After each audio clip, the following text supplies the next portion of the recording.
자, 두 번째 얘기는 이겁니다.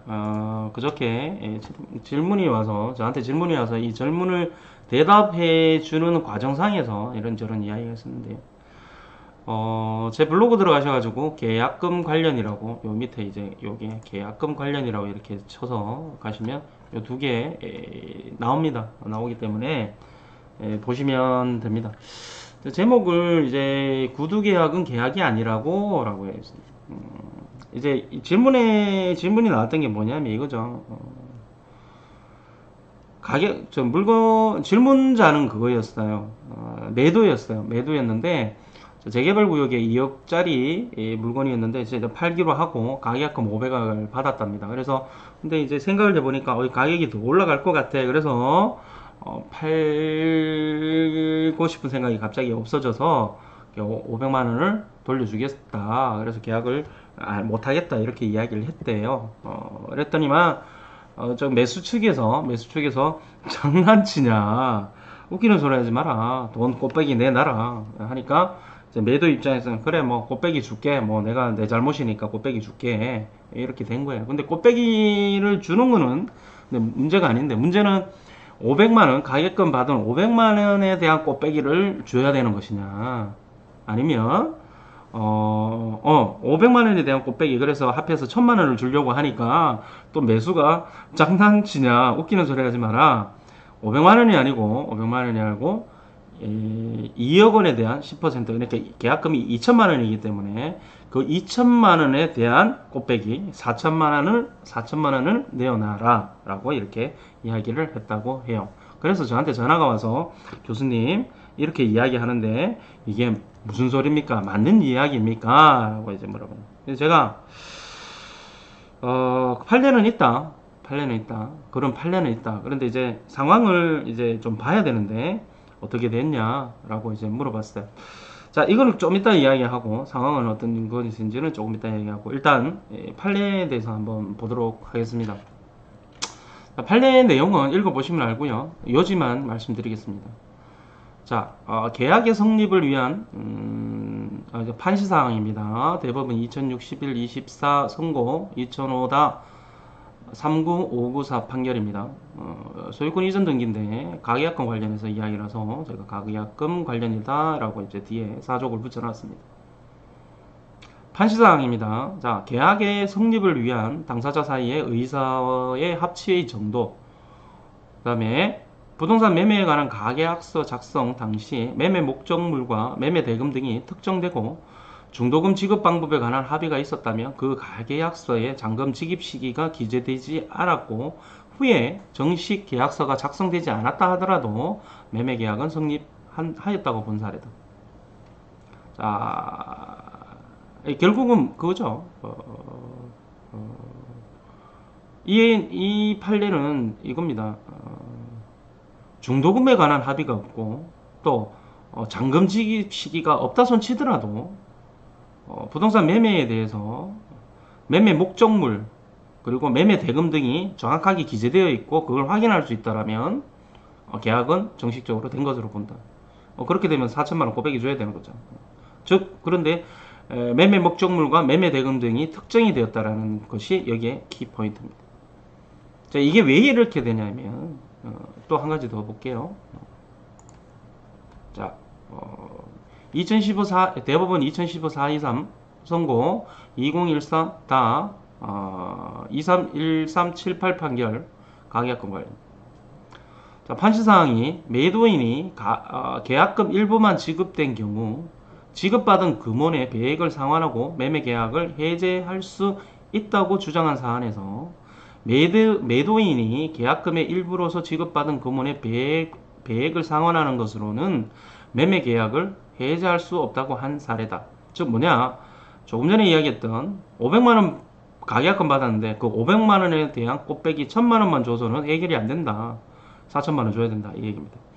자, 판결의 요지를 한번 보겠습니다. 매도인이 계약금 일부만 지급된 경우 지급받은 금원의 배액을 상환하고 매매 계약을 해제할 수 있다고 주장한 사안에서 실제 교부받은 계약금의 배액만을 상환하여 매매 계약을 해제할 수 있다면 이는 당사자가 일정한 금액을 계약금으로 정한 의사에 반하게 될 뿐 아니라 교부받은 금원이 소액일 경우에, 즉 뭐냐면 가계약금 뭐 100만원, 200만원, 300만원 넣었을 때는 뭐 에라이 그냥 뭐 반대 에라 안 팔아 이러고, 뭐 또 사람들이 이제 마음이라는 게 있잖아요. 이제 매수가 막 붙었을 때에 팔렸다 그러면 야 내가 돈 더 주고 살게 이렇게 막 나온단 말이에요. 그런데 예를 들어서 아까 전에 말씀드렸다시피 2억짜리 계약의 계약 금액은 이제 통상적으로 2천만 원이고, 거기에 따라서 이제 그 중에 일부 500만 원만 줬다든지 뭐 또 경우에 따라서는 100만 원만 줬다, 200만 원만 줬다 했을 때 그냥 뭐 400만 원 주고 또 100만 원의 꽃배기인 200만 원만 주고 다른 사람이 1000만 원 더 준다 그러면 2000만 원 더 준다, 3000만 원 더 준다면 그쪽에도 홀라당 가버린다는 거죠. 그 얘기입니다. 자, 교부받은 금원이 소액일 경우 사실상 계약을 자유로이 해지할 수 있어 계약의 구속력이 약화되는 결과가 되어 부당하기 때문에 요 얘기죠. 계약금 일부만 지급된 경우 수령자가 매매 계약을 해지할 수 있다고 하더라도 해약금의 기준이 되는 금원은 실제 교부받은 계약금이 아니라 약정 계약금이라고 봄이 상당하므로 매도인이 계약금의 일부로서 지급받은 금원의 배액을 상환한 것으로 매매 계약을 해지할 수 없다고 한 사례다. 이게 굉장히 중요한데요. 그런데 이게 이렇게 성립이 되기 위해서는 전제 조건이 있어요. 전제 조건이 뭐냐면 여기 보면 가계약서 작성 당시 매매 목적물과 매매 대금 등이 특정되어야 된다는 거죠. 자, 이게 우리나라 계약이라는 건요. 계약이란 우리 공인중개사분들 다 배웠을 건데, 그리고 이 방송을 들으시는 분들은 전부 다 변호사분도 계시고 뭐 이랬을 건데, 변호사야 뭐 이거 듣겠나? 안 된다 치고, 어쨌든 뭐 번데기 앞에서 주름 잡는 건지는 모르겠습니다만, 뭐 저도 이제 뭐 어찌됐든 명색이 저기 부동산 박사고 기술사니까 저도 이제 공인중개사 공부를 했었고 그거죠. 이제 우리나라의 그 계약이라는 것은 낙성 불효식 계약이라고 그러죠. 그 청약과 승낙, 그리고 그다음에 이제 요식 행위, 어떤 그 절차, 어떤 틀이 없어도 된다는 거죠. 즉 무슨 얘기냐? 내가 살래 했는데 상대방이 콜하면 계약되는 거죠. 그런데 왜 계약서를 쓰냐? 내가 살래 했는데 콜했어요. 근데 집에 가서 술 한잔 먹다 보니까 괜히 바른 것 같아. 야, 나 그거 안 팔래. 이러면 다시 계약 깨지는 거예요. 또 반대쪽으로 콜했던 사람도 야, 내 생각해보니까 그거 살 필요 없는 것 같아. 나 안 살래. 이러면 또 그 역시도 깨지는 거예요. 그러면 그거를 이제 다음에 딴소리 못하게끔 하기 위해서 계약서를 작성하는 거죠. 문자로 작성하는 거죠. 근데 원래는 말만 주고받아도 구두계약만 해도 계약이라는 얘기죠. 여기 보시면 구두계약도 계약이 아니라고 이제 반어법이죠. 구두계약도 계약입니다. 그런데 다만 이제 본인들이 이제 그런 거 어디 있어? 나 그냥 안 할래. 뭐 나 그런 적 없어. 뭐 어제 술김에 그랬어. 뭐 이런 걸 갖다가 이야기하면 이제 매매 계약 자체가 이제 문제가 생기니까 불안하니까 이걸 갖다가 이제 부동 문자로 계약서를 작성하게 되죠. 근데 만약에 한쪽에서 계약이 이제 완수가 되지 진행이 되지 않는 그런 상황이 벌어질 때 한쪽에서 취소하고 싶을 때는 당연히 그 계약 내용에 따라서 이제 그 부동 문자로 쓰여 있죠. 무슨 얘기냐? 매매 계약을 체결을 했지만 이제 실제 이행이 뭐 중도금이라든지 잔금의 이행이 착수가 되기 전까지는 파토 낼 수 있다는 거죠. 나가리 시킬 수 있다는 거죠. 근데 나가리 시키기 위해서는 손해배상을 해줘야 된다는 거죠. 거기에 따라서. 근데 실제적으로 손해배상은 실제 일어난 것만 해야 돼요. 실제로. 그런데 실제 손해배상을 해봐야 내가 야 살래? 그리고 콜 해갖고 이제 말 몇 마디 한 거, 뭐 전화상으로 말 몇 마디 한 거, 뭐 전화비 조금 하고 내 시간적인 거 들은 것밖에 없기 때문에 실제적으로 손해를 본 건 없다라는 얘기죠. 그래서 그 손해배상 금액을 아예 위약금으로 딱 정해버리는 거죠. 그래서 그 정한 금액이 바로 계약금에 상당하는 금원이 돼서 매도인이 돈을 받은 채로 만약에 해지를 하고 싶으면 해지가 아니고 해제입니다.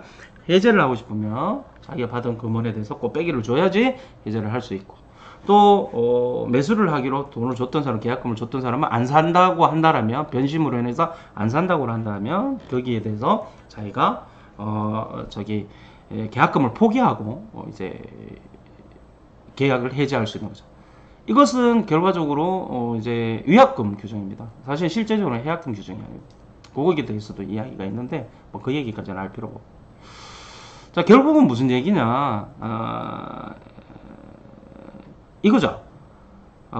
일부만 돌려줘서는 안 되고, 일부만 돌려받을 수도, 일부에 대한 꽃배기 또는 일부를 돌려받는 게 아니라, 조금 전에 이야기했던 4천만원 통째, 그 계약금 2천만원에 4천만원을 통째로 받을 수 있는 어떤 그런 부분들은 어떻게 하면 되느냐 하면, 즉, 여기 보면 가계약서 작성 당시에 매매 목적물과 매매 대금이 특정되어야 된다.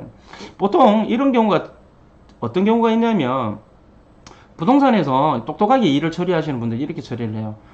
계약서 작성하기 전에, 그러니까 가계약금 보내기 전에 이런 문자 날라옵니다. 자, 문자로 이렇게 날라옵니다. 계약 내용, 이렇게 물건 주소, 무슨 시, 무슨 구, 무슨 동, 뭐뭐 번지, 뭐뭐 아파트, 몇 동, 몇 호, 이래가지고, 매매금 얼마, 계약금 얼마, 이래놓고, 뒤에, 계약금은 계약서 작성 시에 지급하는데, 지금은 계약금 중에 일부로 이제 얼마만 매도인 계좌로 입금하기로 한다. 전체 금액 중에서 일부만. 그리고 나머지 금액은 계약서 작성할 때 지급하기로 한다.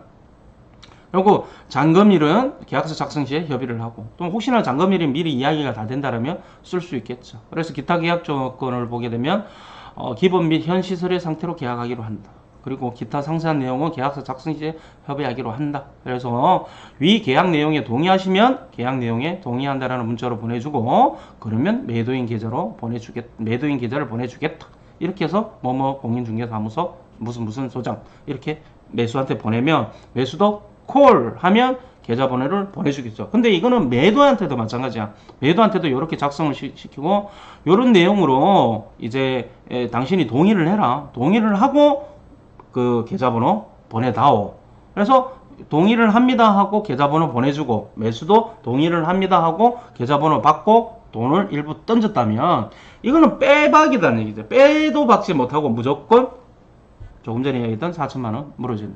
자, 그런데 이렇게 하질 않고 그냥 이렇게 빼박이 되지 않고 그냥 말로만 했어. 또는 좀 어설프게 이제 그냥 얼마에 사기로 하고 일단 가계약금 얼마 주고 나머지는 계약서 작성할 때 자세히 이야기합시다 해놓고 이렇게 했어요. 그래놓고 이제 파토가 나서 한쪽이 나가리를 하려고 그래. 그러면 이 부분에 대해서 판사를 설득시켜야 돼요. 판사가를. 이 지금 대법원 판례에 합치하는 매매 목적물과 매매 대금이 여기 다 특정되어 있죠. 특정되어 있는 이런 부분에 대해서 이야기를 해줘야 된다. 저기 판사를 설득시키고 증거를 내밀어야 되는데, 공인중개사분들은 여기에 대해서 참 개입을 안 하려고 하죠. 이런 상황이 벌어지게 되면 뭐 한쪽 편 들 수 없는 상황이잖아요. 또 전화번호도 좀 주기도 힘들어요. 왜냐하면 개인정보 보호 때문에. 그래서 어떤 이런저런 부분들이 있는데, 어찌됐든 여러 가지 경우의 수가 발생을 할 수는 있습니다만은, 이렇게 계약 내용이 미리 문자로 이렇게 만약에 온다, 거기에 대해서 서로 동의를 했다 그러면 조금 전에 말씀드린 대로 꽃배기 4천만원을 줘야 된다.